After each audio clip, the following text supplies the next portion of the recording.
nuk arrit të kuptoj, jo vetëm si shqiptar, por si njeri, qarë mentaliteti ka një ministre e qeverisë Vučićit që sot e kësaj dite do thot unë do të bëja pastrim etnik më keq se Miloševići.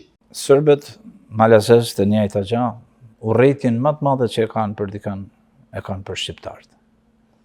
Dhe ajo emri shqiptar, flamuri shqiptar, asnjë flamur tjetër nuk i pengon atyre. Flamuri shqiptar ata s'mund e shohin. Ai avçorron syt. Dhe është ajo urrëtia që i shtyn të flasin në atë mënyrë. Po, suksesi ynë do t'i amëgji syt edhe ma tepër. Dhe mendoj se shqiptarët janë drejt rritjes, drejt forcimit, drejt ditëve më të mira.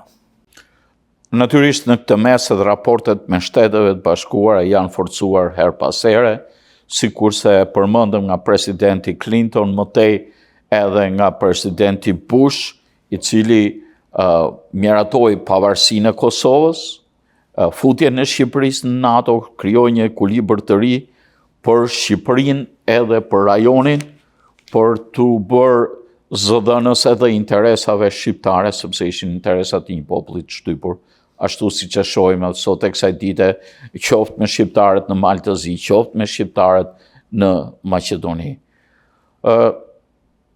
Në këtë mes, shqiptarët kanë shumë pse t'i falenderojnë Amerikës.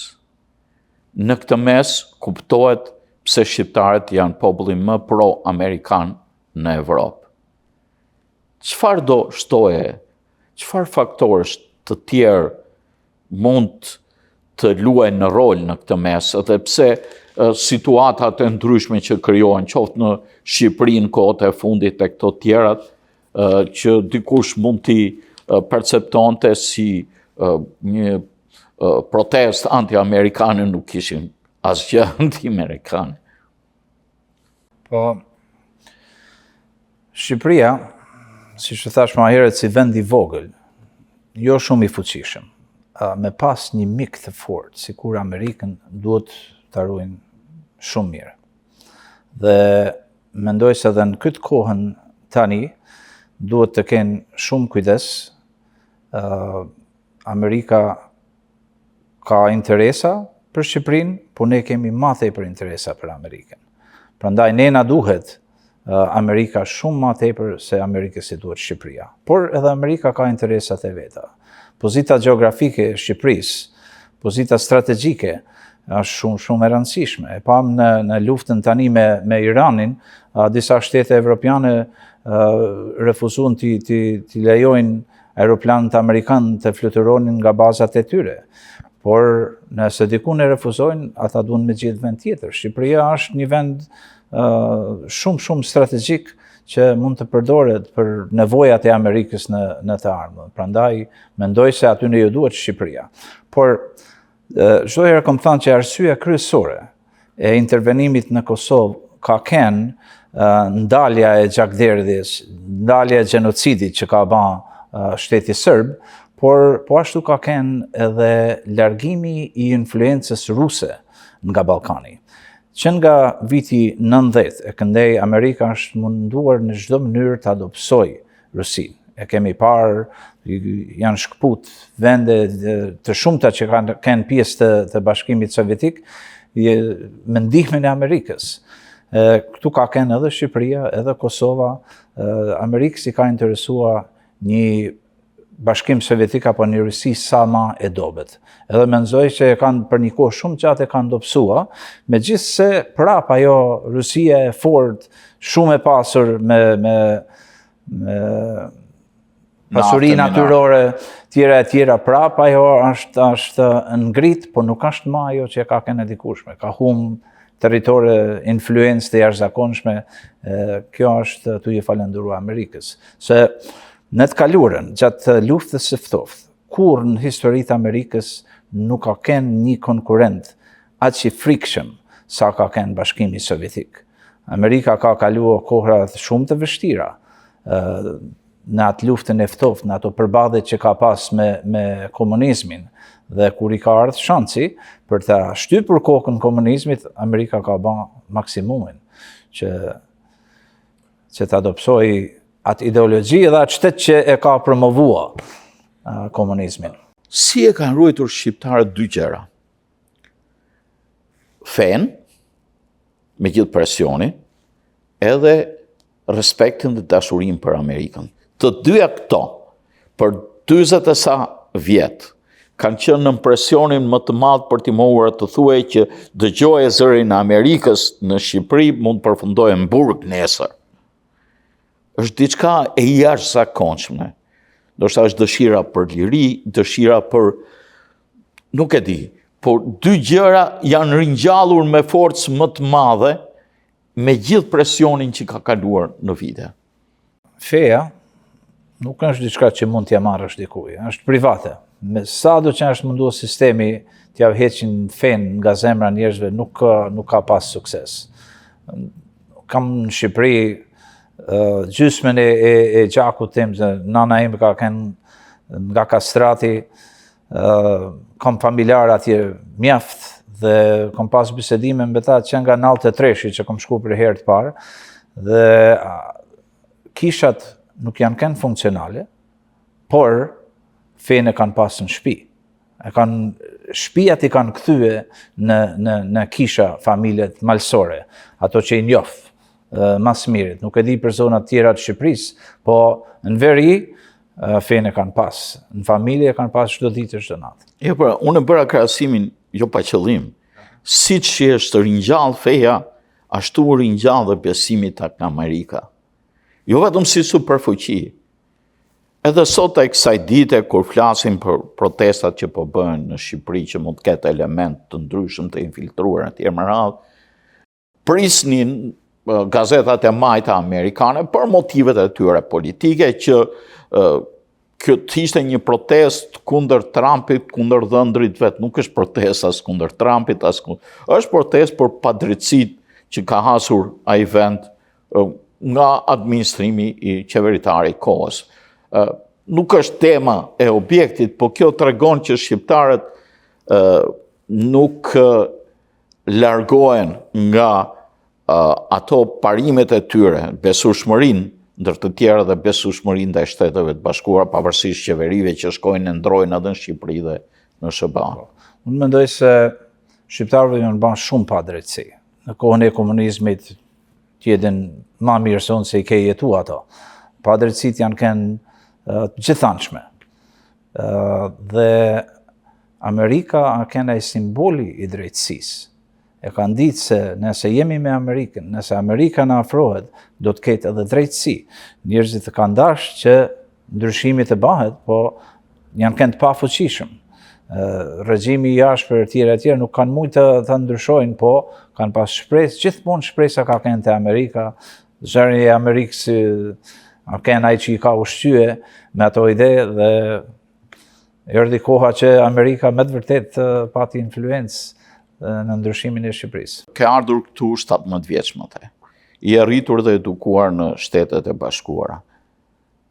Cila është gjëja më e veçantë që ke dëgjuar nga një Amerikan kur i ke thënë që je shqiptar? Kanë ditur shumë pak për shqiptarët.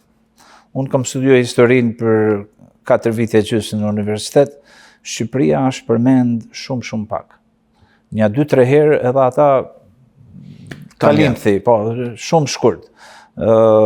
Austro-Hungaria me forci i largoi malazesët nga Shkodra, është një prej gjërave që e tregojnë, po vetëm sekonda. Do me thënë, nuk ka pas atë shumë për Shqipërinë. Po si individ, për shembull, kur i thua një Amerikani që je shqiptar, ka dikush që ka njohuri, ka dikush që s'ka? Po, ka. Në fillim ka qenë pak si vend i panjohur, por me rritjen e numrit shqiptarëve këtu, njihnin shqiptarë dhe amerikanët. Dhe emrin nuk e kemi pas aq të mirë para shumë vitesh, por gradualisht shqiptarët kanë ecë mirë me biznise, me tjera dhe nuk kemi përmend për të keq, po për të mirë. Ja, për të mirë. Ashtu imazhi ynë ka ndryshuar për të mirë. Nuk mund thuash Coney Island pa përmendur emrin shqiptar këtu. Coney Island, e thash si detaje, e keqja viteve para se ka marrë këtu ka pas konflikte, vrasje tjera. Për ata shqiptarët nuk e kanë pas emrin as të mirë në atë kohë, por me kohën kanë ndryshuar gjërat dhe kanë ecë mirë e më mirë. Zoti Luk, ju falemnderit për bisedën, ju falemnderit për faktet që parashtruat, për analizën e thellë historike të detajeve që çuan në forcimin e miqësisë shqiptaro-amerikane. Ne, si televizioni shqiptarëve të Amerikës, duhem të nxjerrim në paç çdo detaj. Të ndryshëm mund të pyet edhe detaje personale, në kuptimin që se si përjetohet ky raport. Nuk është vetëm dashuri e shqiptarëve për Amerikën, por është edhe respekti i Amerikës për këtë mik besnik që ka në Evropë, kush e njeh, sidomos pas luftës në Jugosllavi dhe çlirimit të Kosovës. Kosova dhe Shqipëria janë popujt më pro-amerikan në Ballkan, edhe nga sondazhet e fundit i binte që rreth 90% ose 89 ose 90% janë favor të raporteve me Shtetet e Bashkuara të Amerikës. Po, këto protestat e fundit janë pak të dyshimta për mua. Nuk mendoj se është një kohë e mirë që shqiptarët të dalin kundër investimeve amerikane. Nëse do ishin investime disa shteteve tjera që nuk i kemë, shtete mike do është ndryshe. Po kundër investimeve amerikane, mendimi jem është se nuk e di se sa fryt mirë japin ato.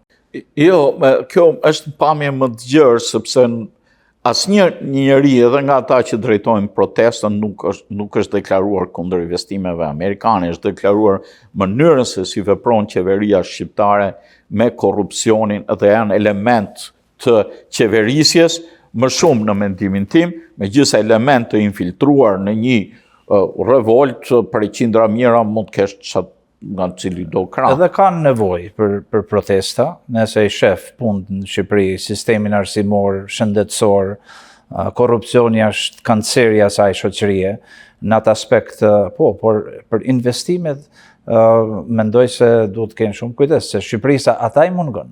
Heroi mas Gjergj Kastriotit më i madhi do të jetë ai që të krijojë ekonomi të mirëfillt në Shqipëri. Nëse Shqipëria ka ekonomi të mirë, atëherë as ti as unë do ishim këtu, po do ishim atje. Pse të jemi në Amerikë? Nuk kemi ardhur këtu as për ajër të pastër, as për ujë të kristalt, as për ndonjë gjë tjetër, po kemi ardhur për ekonomi. Ekonomia është gjaja numër 1 që duhet të ketë Shqipëria. Investimet e huaja e përmirësojnë ekonominë shqiptare dhe në atë aspekt, por për mua, protestat kundër Shqipërisë është vije kuqe për mua. Jo, kundër Shqipërisë. Tu ka pas protesta kundër Shqipërisë, jo i partije tjetër, po Shqipëria është mbi të gjitha.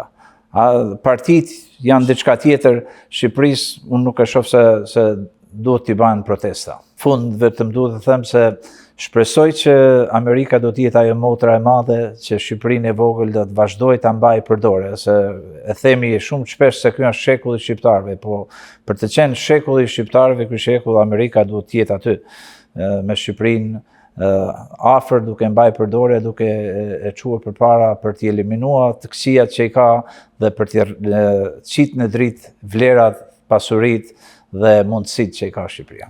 Edhe me këtë po e mbyllim me urimin që miqësia shqiptaro-amerikane, jo vetëm për ne shqiptaro-amerikanët që jetojmë këtu, që kemi gjysmën e mendjes atje dhe gjysmën e shpirtit atje dhe gjysmës këtu, po për të gjithë shqiptarët është ajo që duhet të vazhdojë të forcohet dhe ne urojmë që dhe angazhimet ekonomike, investimet amerikane në Shqipëri, si puna e gazit të lëngshëm, apo puna e investimeve turistike të ecin përpara, por natyrisht ekseset i sjell koha dhe edhe protestat janë shkak i këtyre ekseseve.